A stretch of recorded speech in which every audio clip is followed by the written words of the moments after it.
Narito ang tatlong players na maaari nang mawala sa NBA. Sila ang mga draft bust na hindi nag-pan out ang career at maaaring ito na ang last season nila sa liga. Number 1, Bol Bol. Maganda sana ang resurgence ni Bol early in the season last year para sa Orlando Magic. And how about this one, the spin move and then right through and the finish. Let's get another one. Look at him right here going coast to coast here, Matty D. Right here. Subalit unti-unti ring nag-die down ang hype na yan dahil sa inconsistencies at defensive liability ng 7'1" big man na ito. Tinuring na isang generational talent noong siya ay nasa kolehiyo, never ngang na-translate ni Bol ang kanyang laruan sa NBA GOAT fam. Kombinasyon na rin yan ng injuries, lack of quality scouting report, pati na rin ang personal attitude ng player na ito towards the game. With this last chance up for grabs para sa Phoenix Suns, ay pinatunayan lang ni Bol na hindi talaga siya pasok sa NBA basketball.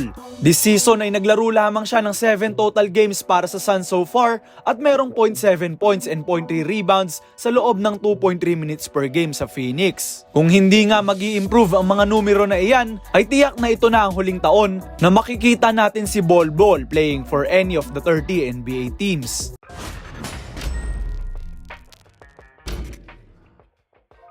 Number 2, Mo Bamba. Sumikat noong 2018 ang 7-foot center na ito matapos siyang magtala ng isang ridiculous 7'10" wingspan sa NBA Draft Combine.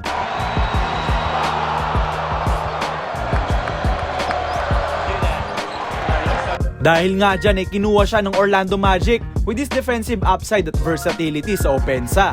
Played for a year sa Texas Longhorns, ay nag-average si Bamba sa college ng 12.9 points, 10.4 rebounds and 3.7 blocks per game na tumulong sa kanya upang piliin as the 6th pick ng 2018 NBA Draft. With all the hype na natanggap ni Mo, ay tila nga nahirapan siyang i-translate yan sa NBA.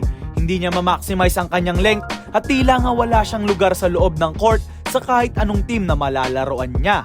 Walang progression si Bamba sa kanyang skill set at sa ngayon playing for Philadelphia 76ers ay nagtatala na lamang siya ng napakababang 2.6 points and 1.6 rebounds per game. Sa loob nga lang yan ng 3.3 minutes na nilaro niya sa Philly. Sad to say na ito na nga yata ang last year na makikita natin sa liga ang player na ito.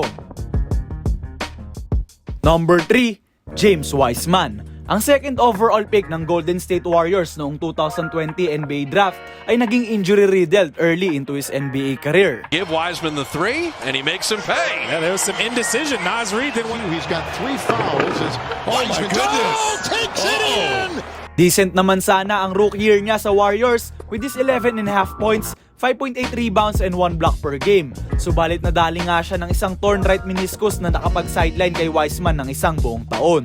Sa pagbalik niya sa Golden State ay tila nawala ang athleticism na ipinakita niya before his NBA days at tila nga hindi siya makasabay sa quality ng laruan nila Steph, Klay, Wiggins at Draymond. Sinubukan naman ng Warriors i-workout ang sitwasyon ni Wiseman, subalit nagkaroon din ng mga problema sa kanyang mindset at work ethic. Kaya naman matapos nilang manalo ng kampyonato, ay na-trade na ang 6'11" big man sa Detroit Pistons.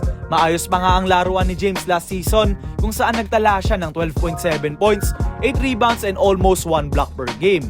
Subalit ibang usapan na this season ang pinapakita ni Wiseman. He regressed ng sobra-sobra to the point na si Marvin Bagley na nga ang kumakain ng kanyang minuto.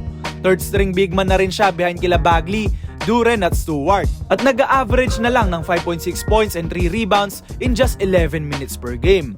With no place sa struggling team ng Detroit Pistons, ay ewan ko na lang GOAT fam kung sino ang willing tumanggap kay Wiseman once ma-waive na siya ng team na ito, making him officially na mawala na sa liga after just 4 seasons ng kanyang paglalaro.